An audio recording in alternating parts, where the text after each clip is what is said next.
Hello and welcome to the weekly Mix and Mash, brought to you by the Midweek Mash Tattie Sportscast. I'm your host Harvey, and today we are joined by Sandy Austin and, as usual, Michael Allen and Paul Kerr. How are we doing today, boys? Thoroughly disappointed in that intro there.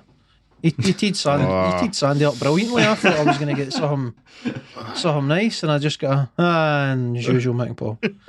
And the usuals. Mere disappointed to find I don't have a cat name or a dog name or a bloody pirate name. No. What is this game to? Keep it sensible for the day.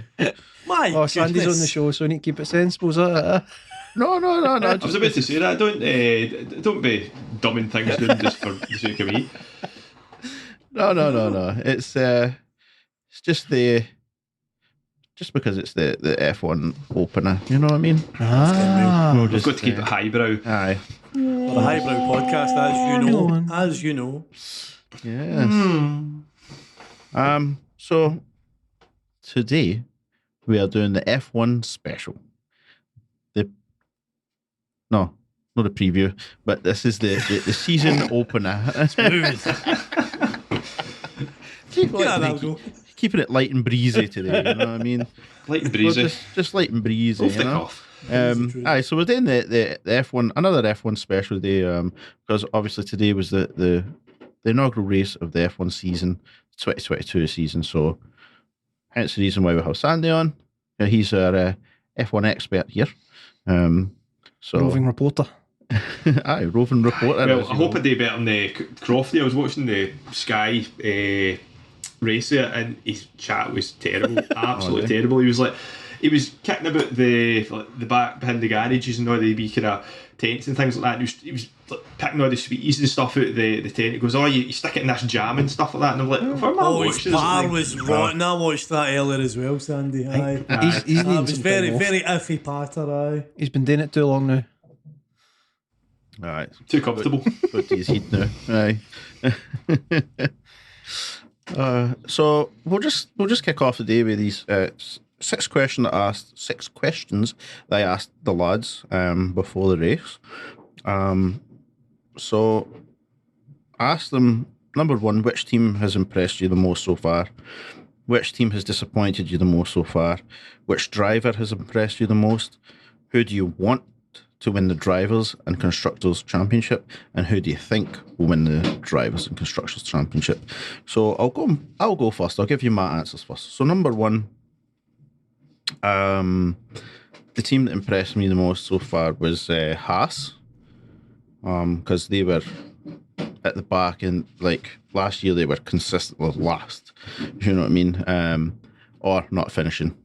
I mean, maybe that's not through any fault of the actual team itself. Maybe a certain driver. But he was in a dodgy car. He was in a dodgy one, you know. That's all his problem was. Aye. If he had Schumacher's car, he'd have been winning races. You know what I mean? That's right. That's right. Aye. That's right. Forgot about that. So I thought that they have impressed me the most so far through pre-season. So they're number one for me. McLaren, they've kind of disappointed me the most. They had so much promise, and it's just they're not doing that well. Kevin Magnussen, he's the driver that's impressed me the most. He's came in 2 weeks' notice or something, and through the pre-season and stuff, he's putting in some good times on that car. It's looking never left, man. Aye, exactly. Sergio Perez, I put for disappointed me the most. He wasn't doing so well throughout the practices and stuff. I thought he would do a bit better. And then who do I want to win? So I put Leclerc and Ferrari. That's who I want to win, you know. Okay. Ferrari man and all that. And then who do I think will win? I put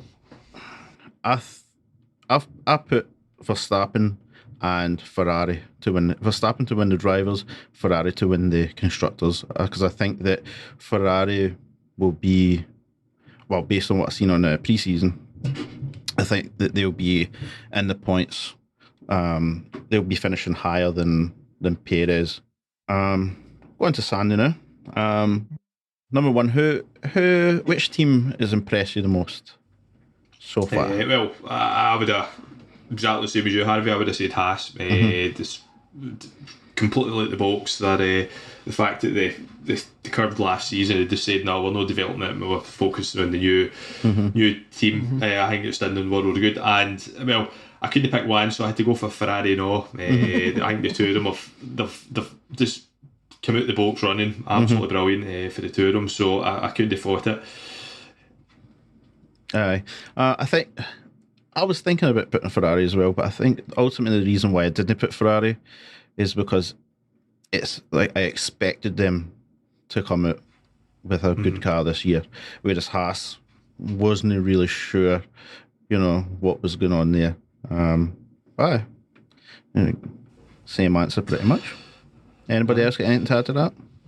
No. I'll bite my tongue until it's my turn. Okay. So number two, who's disappointed you the most? Which team has disappointed?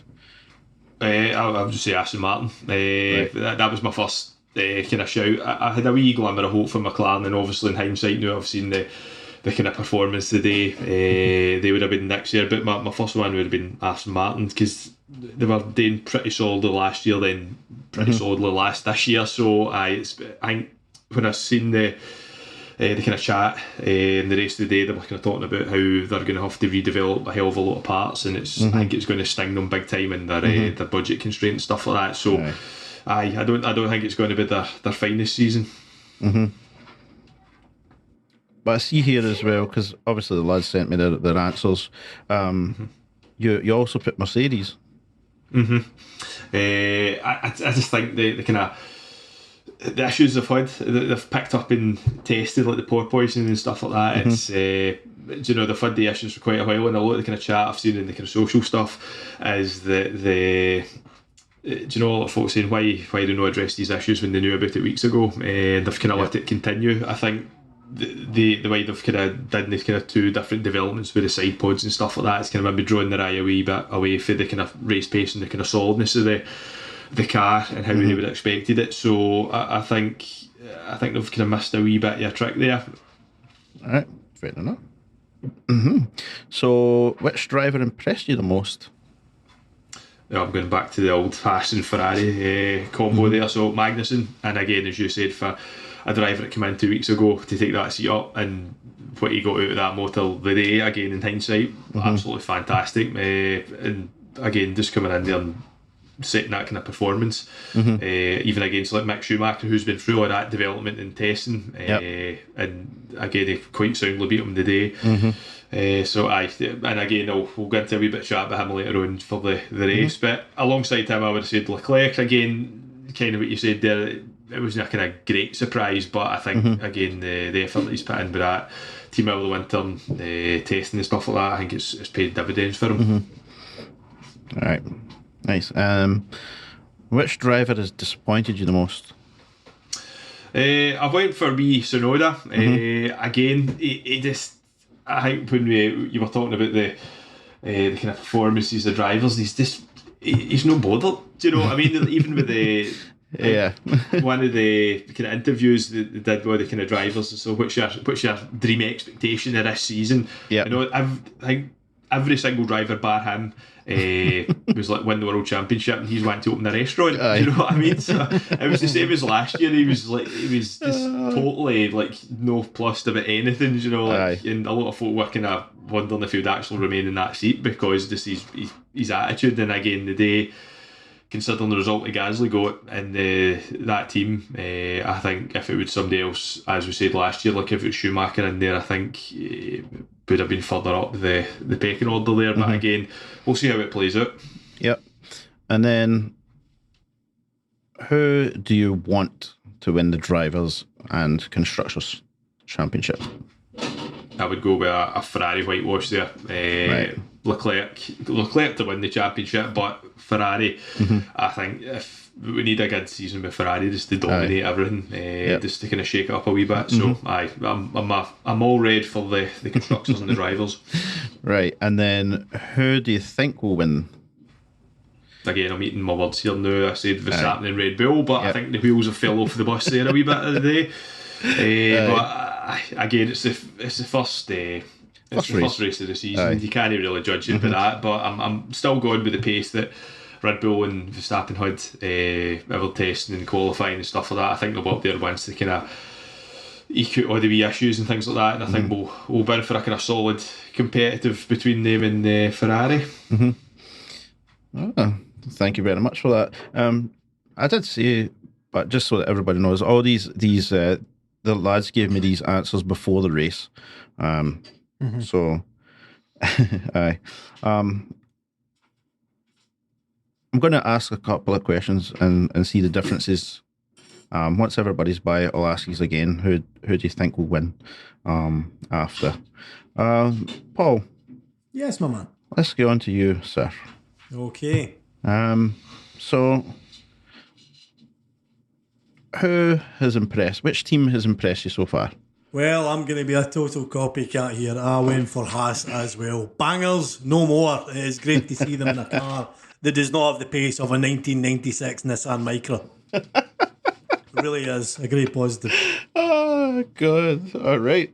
And which team has disappointed you so far? McLaren, mate. It's just a car that's not ready, is it? Like, right. It's a car that just really isn't up to snuff. It's sad to see, considering they've got two very talented drivers. Aye, it's not up to snuff at all. Not in the slightest. Oh God, you can see that after today as well, like crazy. Which driver has impressed you the most? So I've went out of left field here, and I chose Valtteri Bottas, outperforming Mr. Saturday in a car that is a lot less capable than what I would say George Russell's car is. Yep. Fair enough. And then for your most disappointing. I guess because you're looking at the text, the way I put in the text. Isn't it? So the way I wrote in the text was outperformed his replacement in a shopping trolley, and then Russell, Mr. Saturday has been beaten by a shopping trolley. Oh, good. Oh, man. And then for who do you want to win? I'm a big fan of Sainz Jr., so I'd like to see him have a very good year. I think that's a hard-working driver, and it's good to see a podium finish for him today. Nice. And the constructor? Haas. I'm an absolute fan of Haas. I'm unashamedly a fan of Haas. Let's be honest, you're not a fan of Haas, you're a fan of Gunther Steiner. I'm a fan of Gunther Steiner, completely and utterly. So I'm sure he's got a fan club, Paul, you can join every year. I would be the club secretary of the fan club. I would be running it. Next up, like Gunther days, the lot. So yes, very much on the Haas train. Good. Right. And then lastly there, who do you think will win? I still think it's Max Verstappen's to lose. Right. And then the team? I believe that's Ferrari. On evidence of the qualifying, certainly. I think they're the best team that are equipped to win the constructors. Cool. Now, Michael, let's move on to Michael now. I'll give you a tenner if you can guess what Michael's answers was. I will. Right. I can definitely see a shade of orange being in some of the answers. Aye. First question, which team has impressed you the most so far, Michael? So for me, that's Ferrari. I had hopes that they would basically sort of shut out and they would come into the season strong, but they've looked nothing short of sensational through the pre-season. They've put together a fantastic car. It looks great, and it seems apparently it drives great. It's very smooth. It seems to have very little weakness at this moment in time. So I've been really impressed with what they've developed. I mean, this is kind of what happens when Ferrari engineers are kind of let loose. You know, they don't have as much restrictions to follow. Like they can do their thing and make a great car. So, which team's disappointed you the most? For similar kind of mirrored reasons, McLaren. I don't know if I've spoken about it on the podcast before or no, but I've got a soft spot for McLaren. Growing up, they were always, I don't know why, they were always my favourite team growing up. And then into the sort of Lewis Hamilton era, when he joined, like, I was very much into them, I have to say, at that time. And then at some point along there, they just kind of fell off a cliff, and they seemed to rebuild themselves, and they were strong last season. So I had high hopes that they were going to come out swinging in pre-season this year, and they just didn't. There was just something missing. They've just no got it right.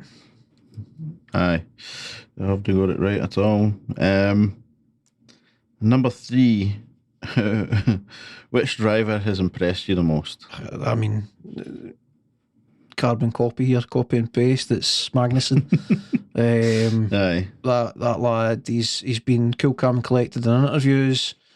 He's no looked bothered about the fact that he's been away and come in last minute or whatever else and been an afterthought. Like, he's just came in there and done what he needs to do, and he's looked really good for Haas. Just come in and got his head done, isn't he? Yep. Put in his. Another thing to remember at Magnussen as well is he just became a dad as well, so you've got to kind of consider that. You know, he's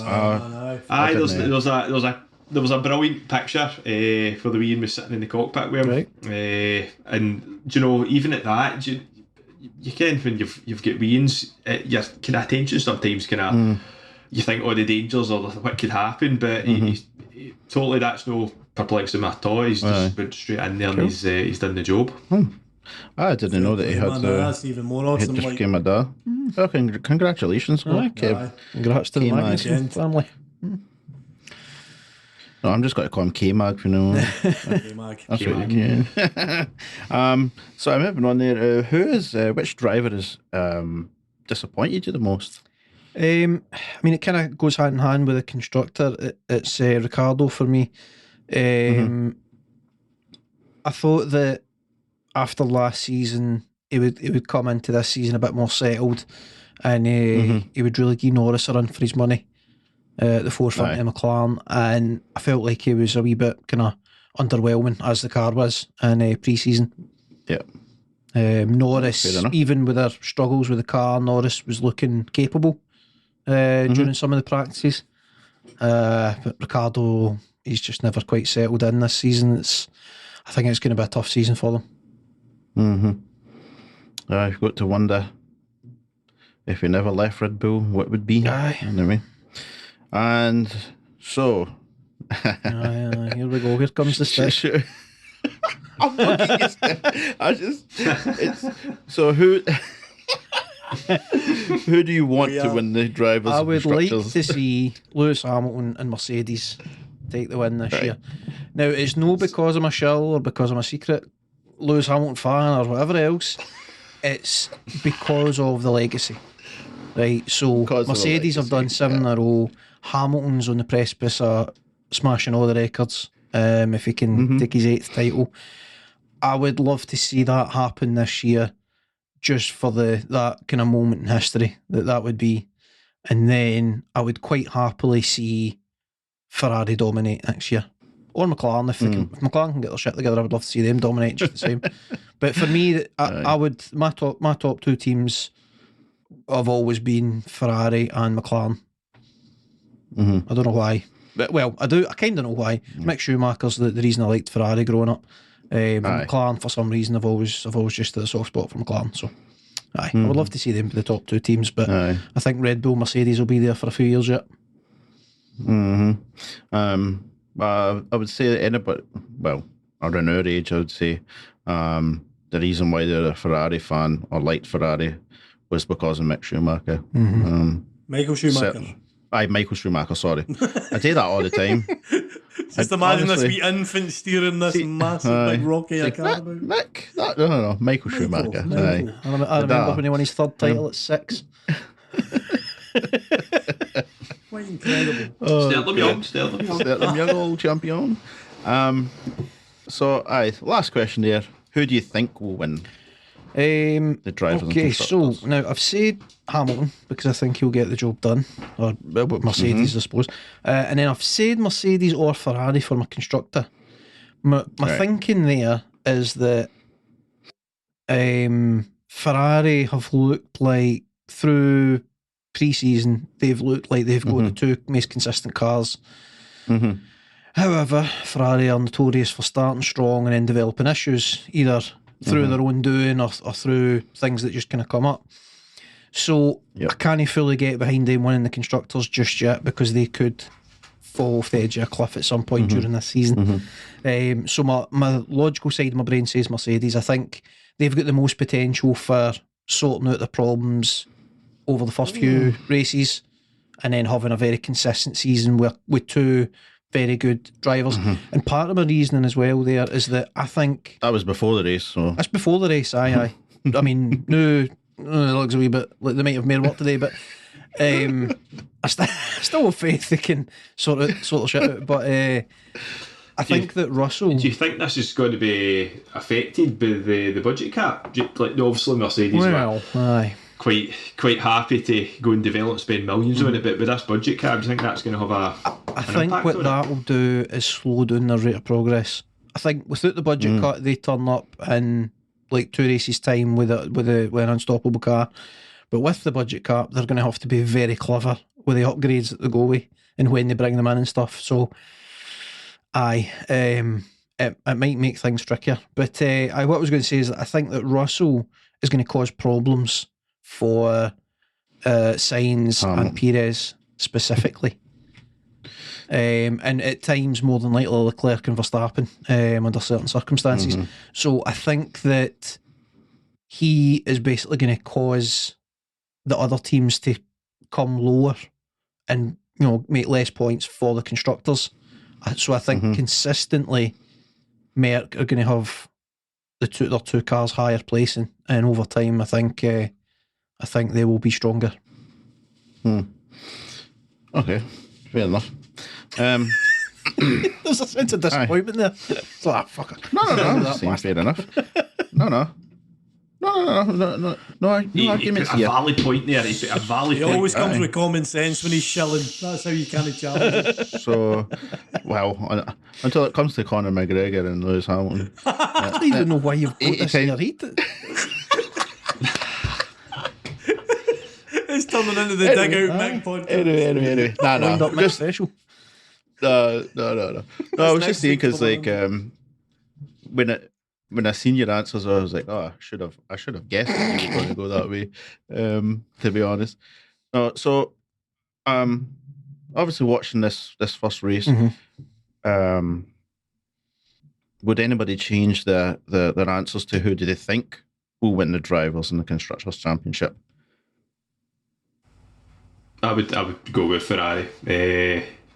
I did say that I would like to see them win it, but after I've seen them today, I would change Red Bull to Ferrari. But I'm like Michael. I think Red Bull will probably come back next couple of races once they kind of got all the teething issues out the road. I think they'll come back. But with the way Ferrari's going, I think they've definitely got the jump in everybody else. Right.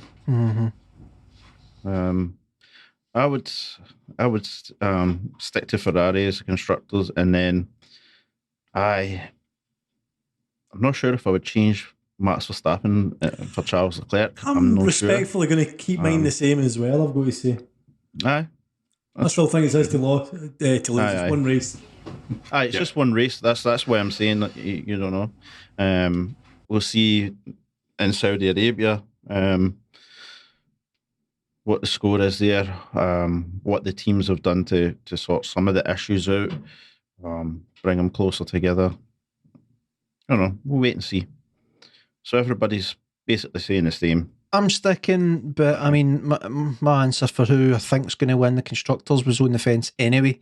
So, it's maybe teetered a wee bit more towards Ferrari. I think Mercedes have got a bit more work today than what I thought they had, but I still, that logical side of my brain still says that they're the team most likely to sort their shit out. And you still think that Lewis Hamilton can win it this year? I think so. I think if Mercedes hold up their end of the bargain, I think he will be an absolute beast throughout this season, because I think he will firmly see this as his last chance. He'll give everything. Aye. I mean, I know I said last year if he doesn't win another, if he didn't win last year, he'll not win again. I still stick You to still that. sticking with that? Oh, aye, 100%. I kind of got that today as well. Or even like in the pre-season, his kind of attitude. I think he's going to get one last hurrah, and that'll be him after that. I don't see him kind of sticking around like your Raikkonen and Hills and stuff like that, who ended Even up at Schumacher a coming back and backmarker doing team. seasons at lesser teams. But I think he came back when Schumacher came back. He said that he wasn't coming back to win. He was coming back to build something. Aye, it says that. Well, it was Mercedes, was it no? He came back to. He was a big part of Mercedes moving into this new The era. embryonic kind of stage of Mercedes. Arguably, he set the groundwork for them. I mean, there's no denying that he set them up to the path of glory. But it was almost if he was getting like a third or like qualifying in the top 10, it was a great achievement. But it's kind of like it's the same when you see on sport, like somebody coming back after retirement and there's a shadow of their former self. It's not. It's not nice to see sometimes. The sad and sort of lonely truth about high level sportsmen is that they're ultra competitive to a fault. And no matter what sport it is, there's always stories of guys that stayed around too long or couldn't hack being retired and had to come back even though they weren't what they once were, kind of thing. I mean, look at Tom Brady. If you watch, he was retired for 2 months. And he's like, nah, come back. I'm not having this. I'm getting back. Nah. Well, on Schumacher, if you watch the documentary, I don't know. I know Paul's watched it, but it's when he was.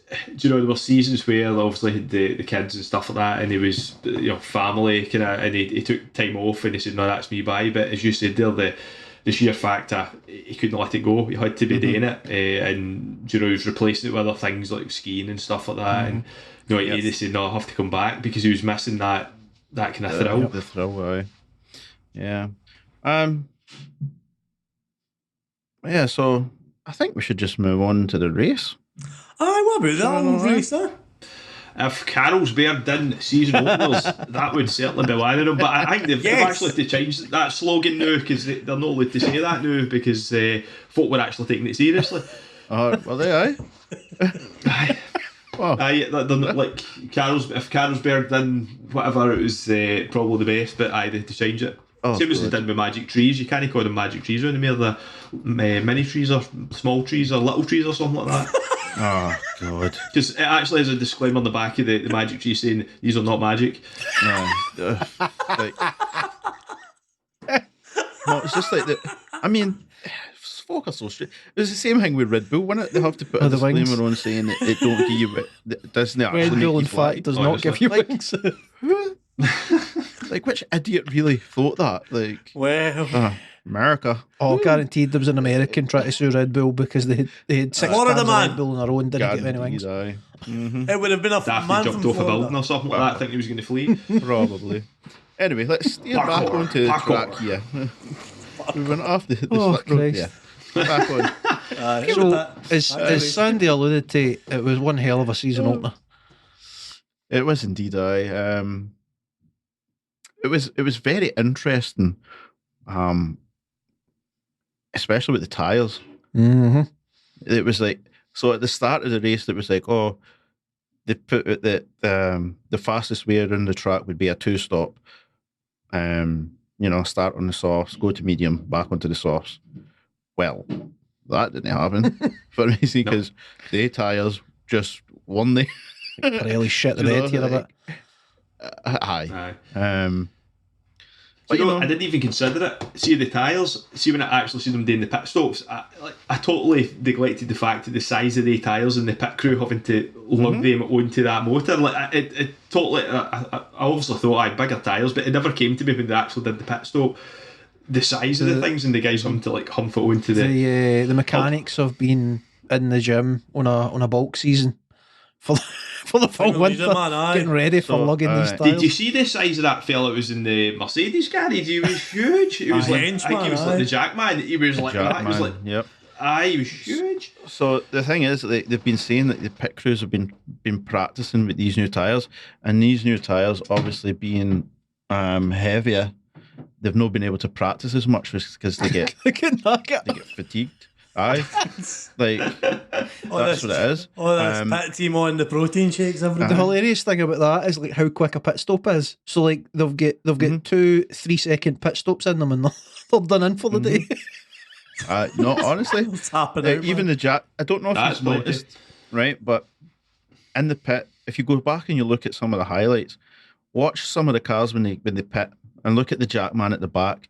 See when they jack the car up, you can see the car moving from like side to side because it's so far off the ground on this one little small pivot. Yep. Point, right? You know. So when they're taking off the tires, if one side takes it off before the other, the car will come this way. Watch it, man. They're a marvel. Their timing and their synchronicity is amazing. Like, it was weird to see the car up so high and moving, and that's just because the profile of the tire is bigger than it. It's crazy. I mean, a few teams I guess they were just testing the I mean, Haas again. They've had previous for this trying to. I don't know what their strategy is with these tires. Or like, Cross their fingers and hope for the best, man. they had Magnussen out on the sauce for like 30 odd laps, I think. Like, all right, it's time to come in now. Folk are starting to pass you. Like, right, cool. And then Mercedes with the hard tires. That was another strange one. Hamilton wasn't happy about that. You heard them? No, because they came in early, put the hard tires on. Yeah, they went for like a long middle that was stint. supposed. I think their thinking was to get them to the end of the race on them, but then it became evident that wasn't going to happen. So then they came in for mediums. I think it was. Was it? It was mediums. And then obviously when Gasly came in, everybody. When Gasly caught on fire, the car caught on fire, I should say. When Gasly's car internally combusted. Well, internally combusted, that's when everybody went and changed the sauce for the last laps, The tyres were just crazy. Just on guys, I didn't realise, see when he actually went off the circuit, it was only maybe like 200 yards down from where Grosjean went into the barrier. Ooh, was it? Wow, man. Aye. That's crazy. That's spooky, man. But did you notice how long it took them to get it off there? See with the engine and the battery and stuff like that, it took them absolutely ages for them to approve so they could actually take it off the circuit. The safety aspect there. So what did you actually think of the race? I thought that was probably one of the best season openers that I've seen in a long time. I mean, did you see just one of the kind of standout moments was Leclerc and Verstappen overtaking each other back. That was fantastic. That was my favourite part of the race. Aye, absolutely. We did say because obviously we managed to do the other podcasts, and then we stayed on and watched the race together, and that's what we were saying. We were saying that is what we wanted to see. We wanted to see this, and like this is what the changes, the new rule changes, and for the cars was all about, and it was fantastic to see that, especially at the top there. However, there is some work to do with the cars at the back, in the middle as well, because they were a ways back. I mean, Mercedes were 30 seconds off the mark for Ferrari.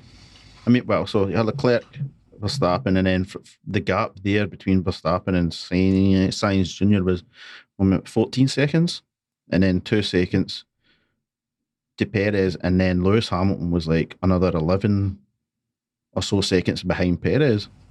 Very, right. Very. When you think about Mercedes where they were last year, like we've said it, pedestrian, it was just very bang average for them. There wasn't anything there that kind of excited me. I kind of expected Russell to be kind of right out the backside of Hamilton, but he just kind of sat there and was quite happy with the gap. It was a very safe drive for him, wasn't it? Really, like it wasn't. Nothing very exciting as such. No, I was expecting more from him this weekend. Obviously, I wonder if he just said, right, the cars are no no shape to go fighting the day. You know, we're not up to scratch, so let's just consolidate. Let's just keep this position. Let me finish here, and then next week, we go again, and we can do a few tweaks here and there, and then it can start to push. I think what we saw is that Russell is more sensible than Harvey's given him credit for being. You seem to be of the opinion, Harvey, that Russell was going to go in the full attack and he wasn't going to give Hamilton his time of day. Aye. I think that Russell's approached this in a very sensible manner, as you say. I think that him and Hamilton both knew that the car was in no shape to compete. They had no right getting a podium. They really didn't. No, they didn't. Hamilton. I mean, that's fortunate. Hamilton was very fortunate to find himself in that position. I mean, quality driving at times, but the car wasn't up to a third place finish. It really wasn't. It was actually, when you watch some of the kind of pre-season stuff, it was quite a measured response for like the team and for the two Mercedes drivers. You know, like even Hamilton was quite saying that we wouldn't be competing. This isn't a win in the car, and it's quite unusual for them to have such a kind of strong line. I was kind of thinking they were sandbagging that. I thought they're just mind games as usual, but no, it seems to have seems to be quite true. Aye. But what you were saying there, Michael, I still think that he'll come out once his car is ready to start going. I think he will. I think today he was just saying, "Well, I can't fight, so what's the point?" I think once it's ready, I think he will. I believe that if Mercedes are consistently hitting 1-2s, and ultimately it's going to be between Hamilton and Russell, I think Russell isn't going to lay down and he will fight for it unless he is told in no uncertain terms, you're number 2, let Hamilton take the win. However, I think he is cerebral enough and sensible enough that he will play good number 2 until that time, and that time might not come this season, going by that first race. Right. Here's the thing though I wanted to ask you about, right? And I mean, this is just pure speculation. But there was a couple of times in the radio with Verstappen where there was clearly a disconnect on how the race should have been going. Verstappen felt that he could push the car harder. Obviously, we heard at one point it was 2 times I could have took the lead. Next time I've got the chance, I'm not holding back. Now, is it possible, like you're saying about Russell's had a safer drive and that's probably the best idea in a car that maybe can't compete?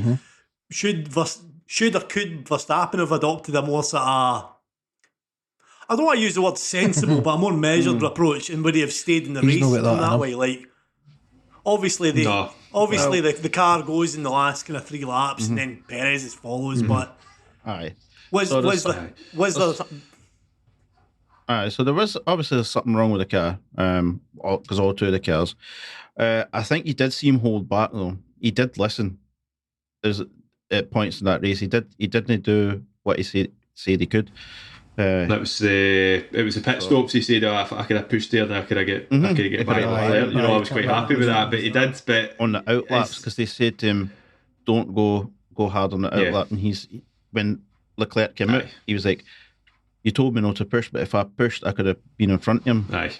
So he did. He wasn't out there pushing that car to its limit when he got told not to. So, he was towing the line, but you could hear in his radio as he started going. He was raging. You know, he was absolutely raging. He was raging. Are you a closet Verstappen fan?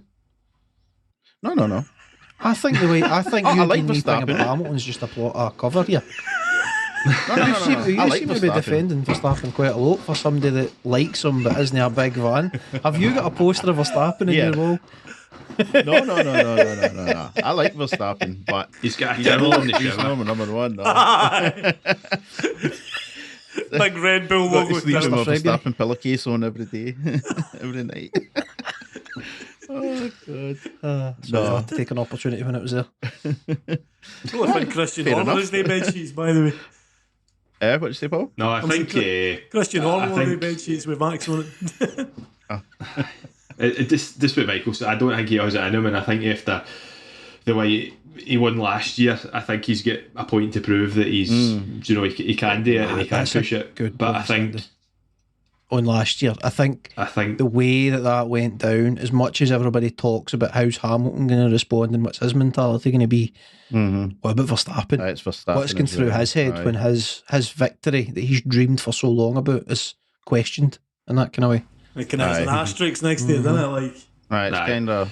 It's kind of tainted if you want to put it that way. You know what I mean?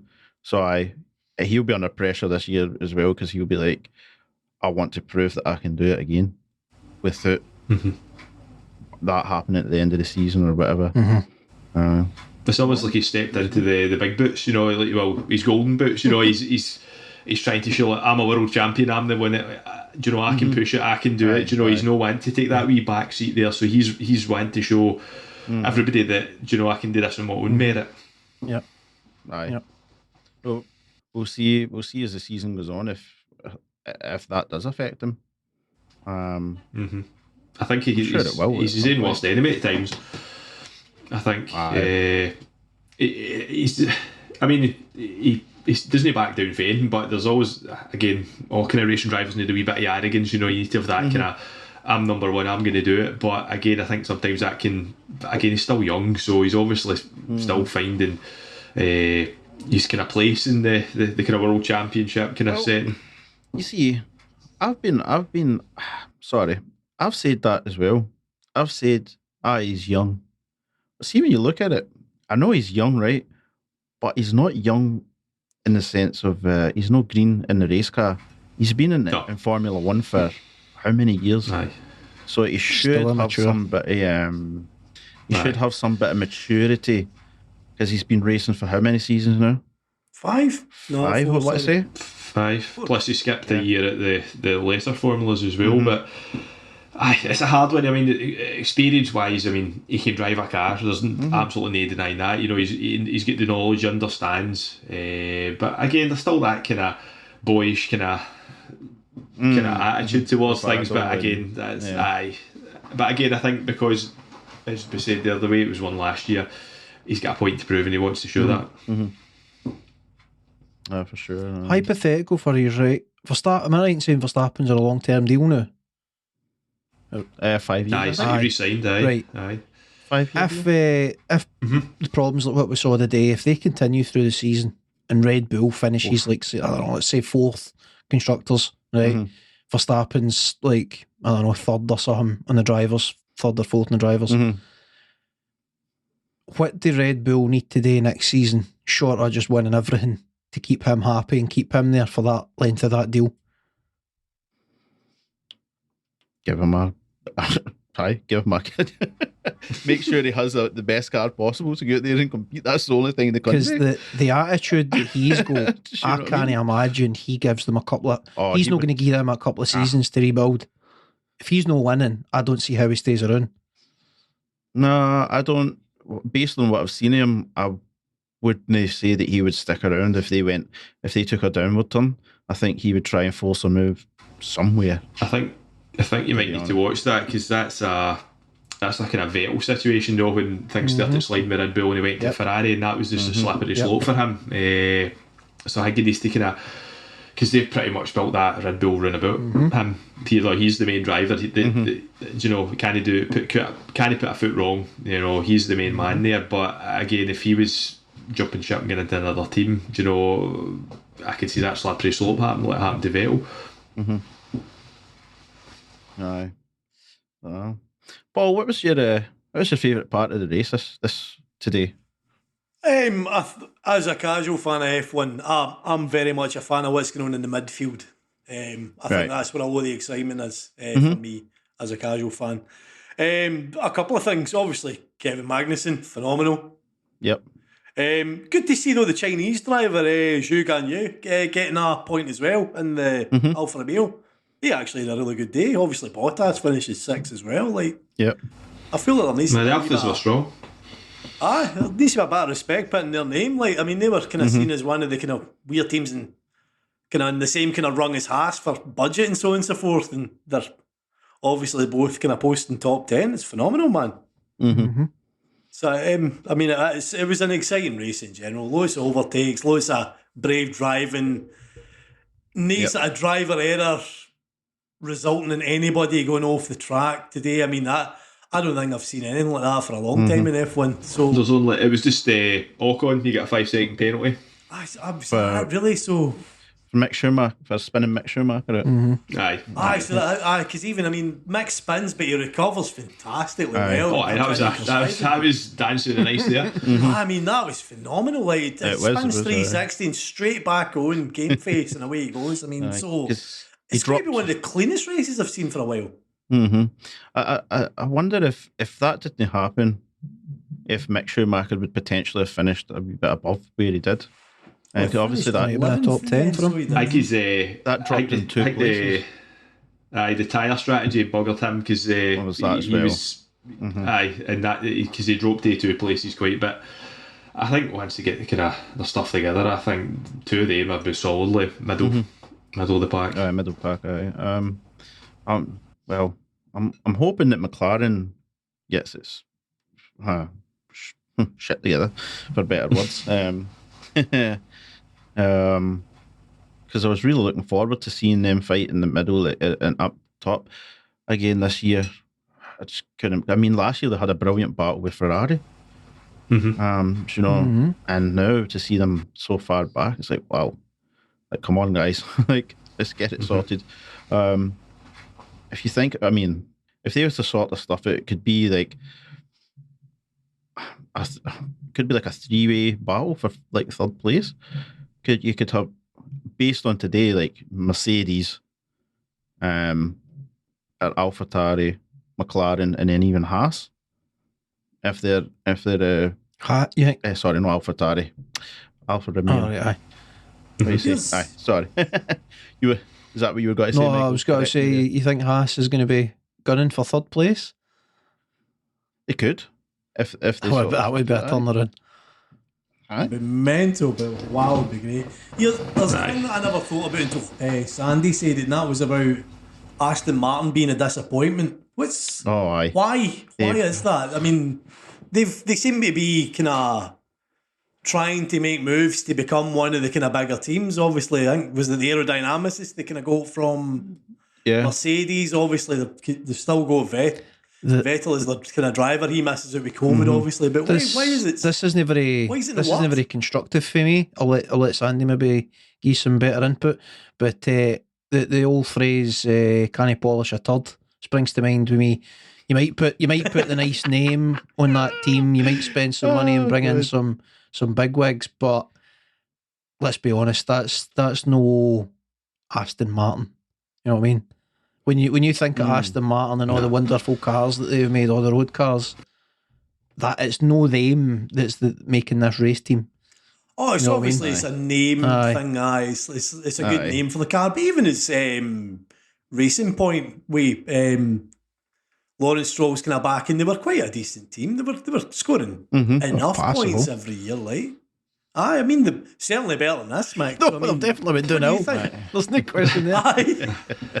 So that's what I think. What's went wrong? I think, as Michael said there, you can chuck all the money and you can chuck all the best designers, but if they're not gelling as a team, then that's not going to work. Because one of the things with Racing Point and Force India, when it was, it was that small team. It was everybody knew everybody was working together. But as you said, you could chuck money, people, resources at it, but if it's not gelling as a team, do you think it's not it's going to the work. Expectation level changing? That's they've been a victim of their changing expectations. Like, it was fine when they were a small team punching up. Now that they're seen as a team trying to invest, it's like it's kind of crumpled them. Here's a football analogy, right?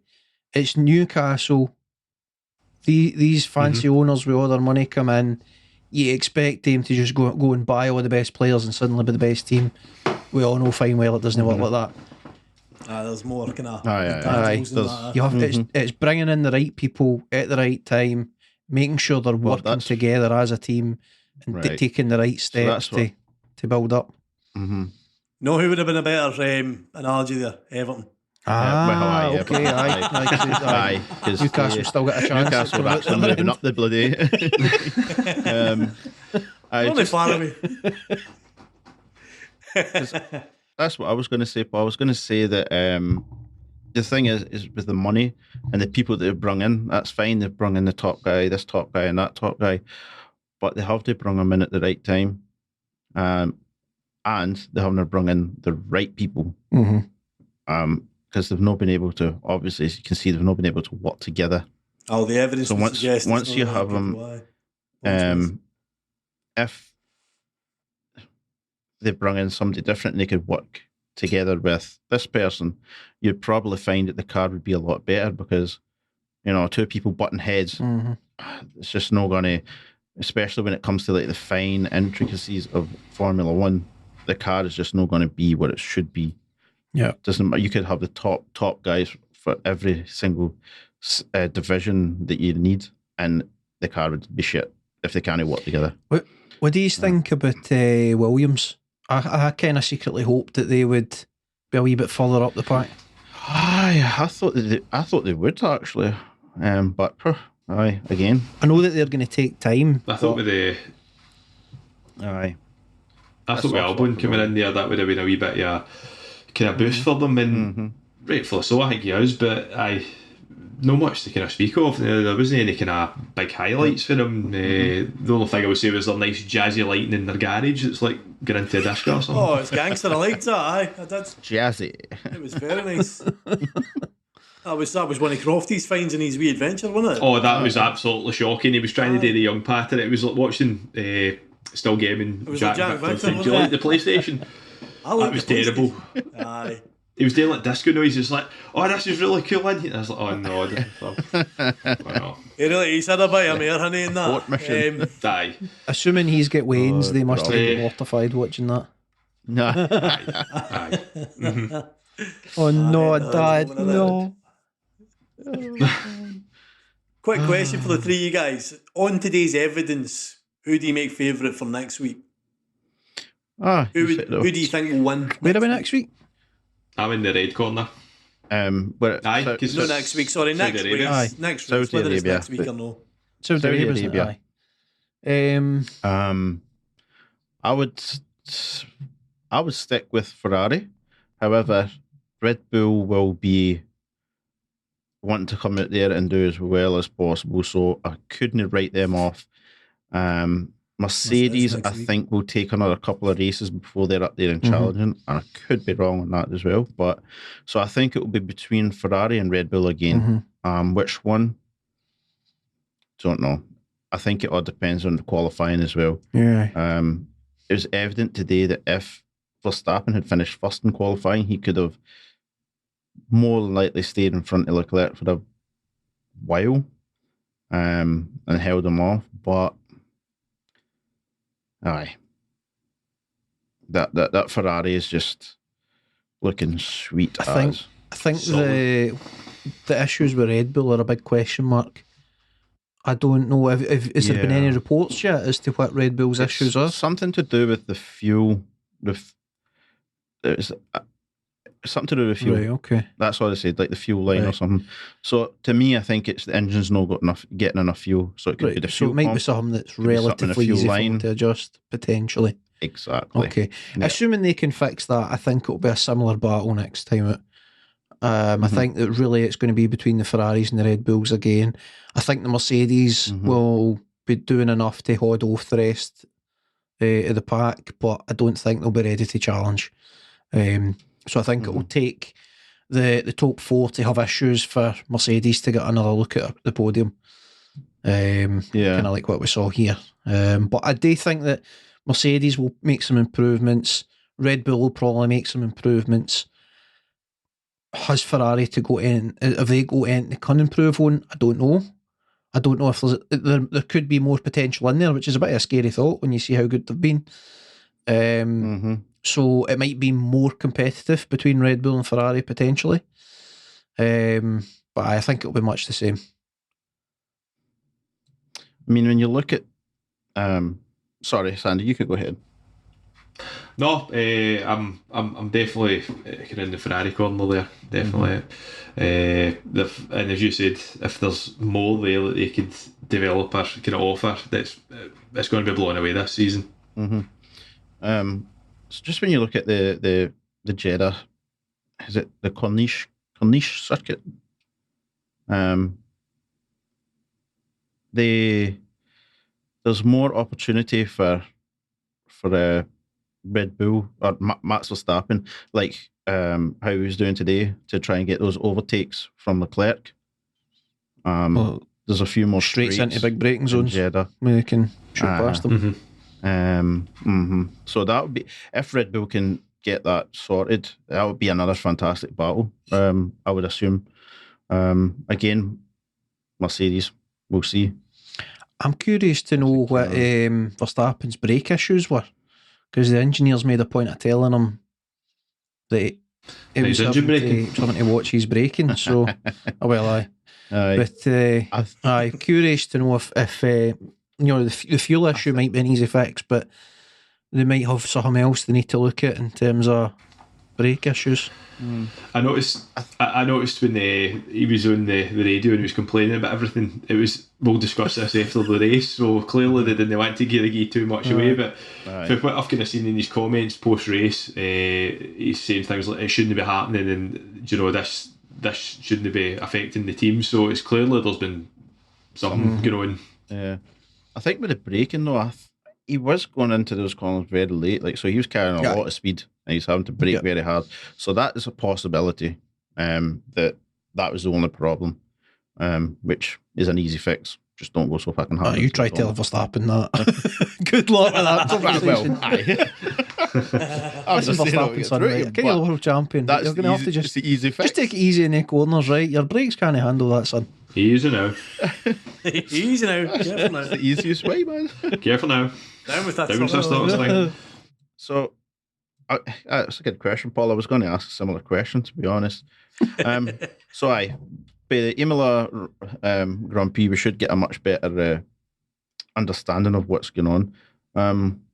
Hopefully, by that time, this is my hopes. By that time, we'll have three different teams competing for the top there in first place, and then in the middle we could have another 3 or so, and then 2 at the back competing. That would be fantastic to see for me anyway.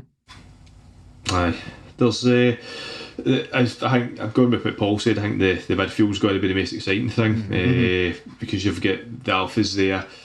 Even the Alpines, they didn't really get much screen time, but they quite solidly just kind of got on with it, along with Alonso and Ocon. They just kind of just got on with it, and they're quite happy there. So then obviously Haas. So it's interesting. It's going to shape up to be something quite a season that we've not seen before, or seen in a long time. Fingers crossed, mate. Fingers crossed.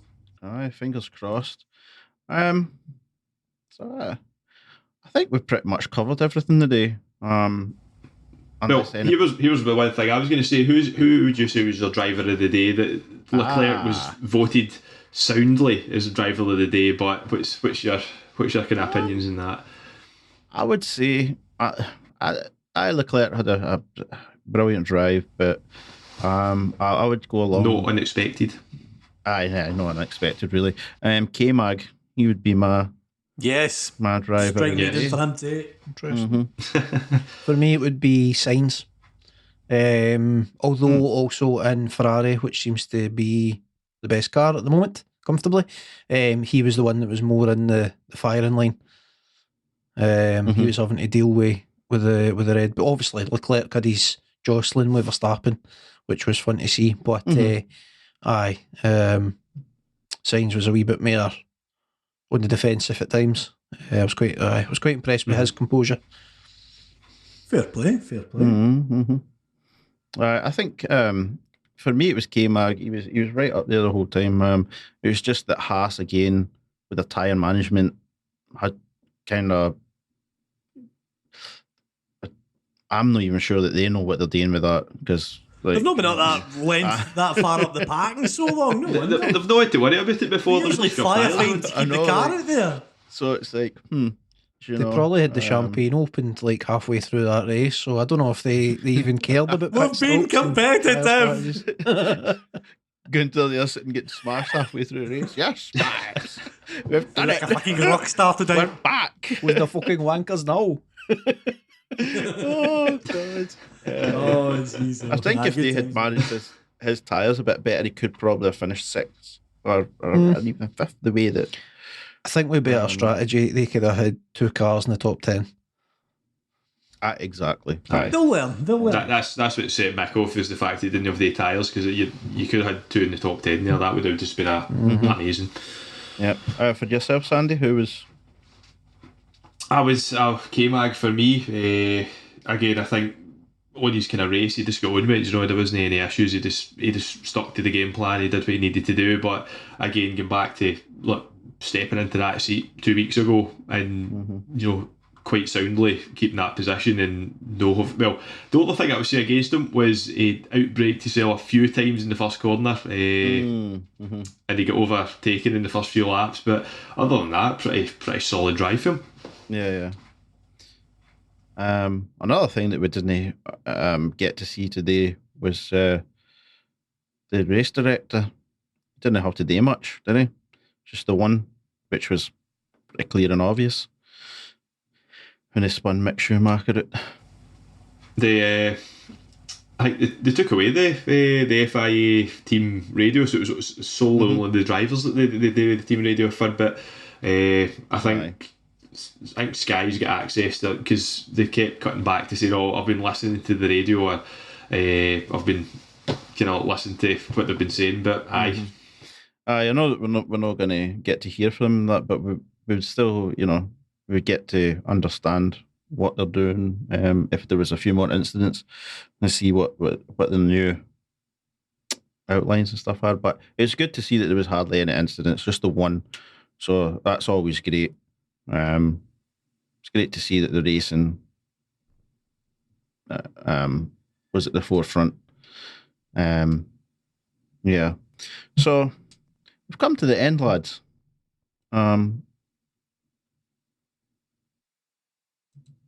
So I would just like to thank you all for coming along, especially you, Sandy. No bother. The old F1 seasons opener special. Seasons. Again, if we love the feedback from everybody, so give us your thoughts on today's opener. If you want to tell us who you were most impressed with, most disappointed, who you want to win, and who you think will win, that'd be amazing as well. But yes, for now, we will catch you all later. Tattie, bye the now. Bye-bye, driver. Bye, driver. So you allowed to say bye, driver? Have I heard that yet? Of course. You're part of the gang today. Bye, driver. Yes, there you go.